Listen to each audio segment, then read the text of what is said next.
makakahalata na si Rhea kapag hindi ako umuwi. I just want to spend more time with you. Alam ko yun, but I have to spend time with my wife as well. And why are you wearing that wedding ring? Di ba we agreed na pag magkasama tayo, we won't be wearing our rings? Kasi nung huli tayo nagkita, tinanggal ko yung singsing, nakalimutan ko ibalik. Ayun, hinanap ni Rhea. Kaya safe. Then, iniwan ko na lang. Ako, I don't mind kahit malaman ni Miguel na hindi ko na sinusuot ang wedding ring namin. When it comes to him, wala na talaga akong pakialam. Sana nga magalit na lang siya sa akin eh. Sana magalit na lang sa akin si Miguel para iwanan niya na ako. Jenny. Bakit? Natatakot ka na pag naghiwalay kami ni Miguel, sa'yo ako sisiksik? Ano ba, nandito ba tayo para mag-away? Ha? Hindi ba magkasama tayo dahil namimiss natin isa't isa? Gusto mo, away na lang. Oh, huwag na tayo mag-away, please. Kunti lang yung oras natin, nag-aaway pa tayo. Ha? O kasi... Ha? Tampuin to.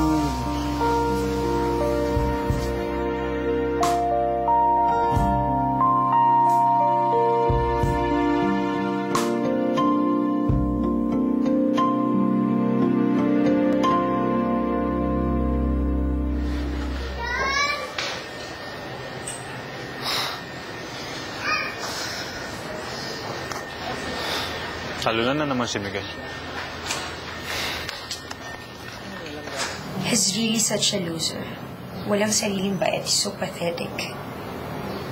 Ayoko na eh. I really want out. Hindi ko na kaya makisama kay Miguel. Naiinis ako sa sarili ko for cheating on him. At lalong naiinis ako kay Miguel for giving me all the reasons to cheat on him. Jenny. This is all your fault, you know. Kasalanan ko. Ako pa may kasalanan ngayon, eh ikaw dyan yung nag-asawa ng iba. Dahil iniwanan mo ko. I had to study abroad. You knew that. Tapos ano nangyari? After 3 months, bigla na lang nabalita ako na kinasal ka na sa iba. Tapos sasabihin mo, ako may kasalanan? Yeah. Sus. It's all my fault. Me and my stupid pride. Pero ngayon, kaya kong iwanan ng lahat if you ask me to. You know, I'll never ask you to do that. Alam ko. Dahil hindi mo kayang iwanan ng asawa mo. Funny, no?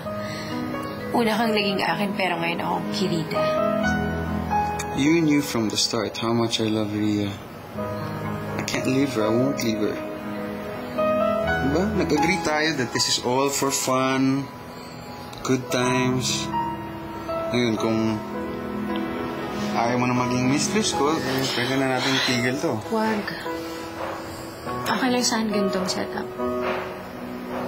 Okay lang saan to be your number 2. Huwag mo sabihin na ayaw mo na. Okay. Ayan, yun naman pala eh.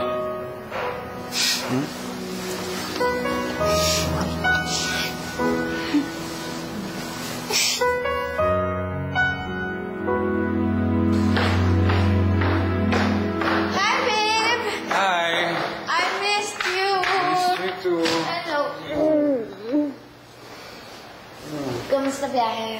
Nakapagod. O, pinagluto kita ng paborito mong pagkain kasi alam ko walang kwenteng kinain mo sa plane. Kain na tayo? Ano ba? 10 o'clock na, hindi ka ba kumakain? Eh, syempre, hihintayin kita. Ayaw akong kumain mag-isa, malungkot. Magain ako, ha? Sige. Dali lang. Dali. Bait mo talaga.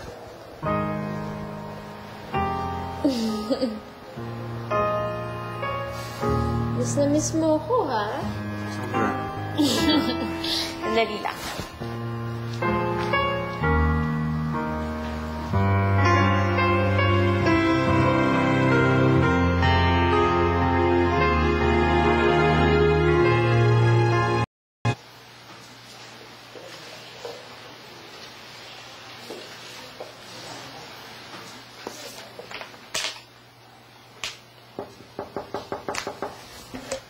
Dad!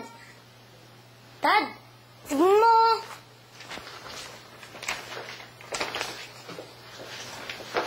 May drawing ako.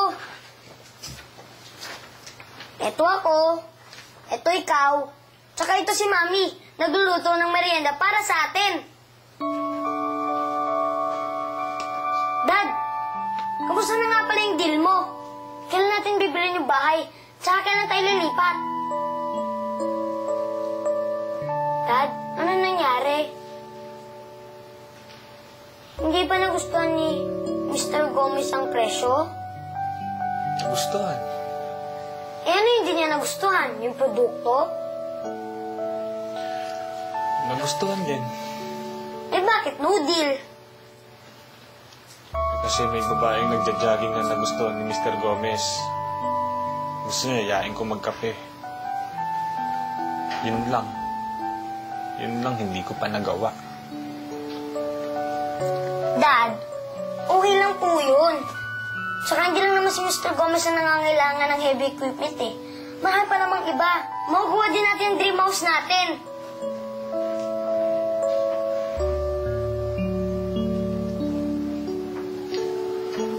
Tingnan din drawing mo.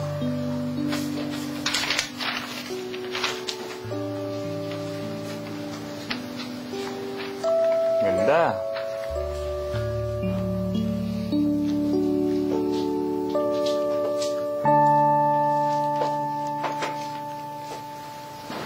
Tim? Tim, miss mo ko. Miss kita eh. Miss na kita. Tim. Babe, pagod ako. Pwede bukas na lang.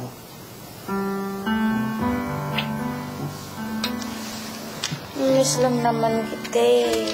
Kaya naglalambing ako sa'yo. Sorry. Gusto mo masayigin na lang kita para ma-relax ka. Sige nga, try natin yung masahe mo. Dito lang. Alam mo, napakaswerte ko. Dahil ang bait-bait ng asawa ko. Swerte din naman ako kasi ikaw yung napangasawa ko.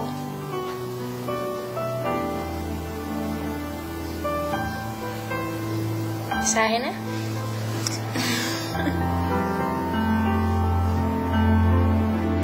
Buti na lang pumayag yung daddy mo, doon ka na lang sa bahay namin sunduin. Oo nga eh. Makakapunta pa tayo sa park. Tara na! Tara, bilis! Bilis, Pico!